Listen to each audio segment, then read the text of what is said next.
திடீரென மேடையிலிருந்து கோபமாக இறங்கி வந்த சீமான். இடையூறு செய்தவர் கன்னத்தில் பலார் விட்ட பரபரப்பு காட்சி.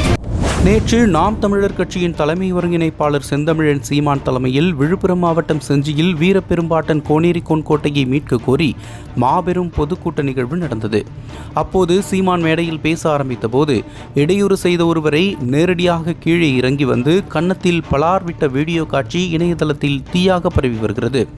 விழுப்புரம் மாவட்டம் செஞ்சியில் அமைந்துள்ள கோட்டையை யுனெஸ்கோ நிறுவனம் உலக பாரம்பரிய சின்னமாக அறிவித்திருந்தது. இந்த அறிவிப்பில் செஞ்சி கோட்டையை மராட்டியர்களால் கட்டப்பட்டது என்று குறிப்பிடப்பட்டிருந்ததை கண்டித்து நாம் தமிழர் கட்சியின் தலைமை ஒருங்கிணைப்பாளர் சீமான் அறிக்கை ஒன்றை வெளியிட்டிருந்தார்.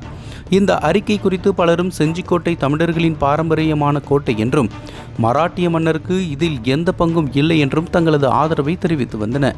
இதனிடையே வரலாற்று பிழையை திருத்தி தமிழ் மன்னர் கோனேரிக்கோன் தான் செஞ்சிக்கோட்டையை கட்டினார் என்றும் அதனால் இதனை தமிழ் மன்னர் கோட்டை என அறிவிக்க வேண்டும் என்று வலியுறுத்தி நாம் தமிழர் கட்சி சார்பில் பொதுக்கூட்ட நிகழ்வு நடைபெற்றது. இந்த கூட்டத்தின் பொழுதுதான் இந்த சம்பவம் நடைபெற்றுள்ளது.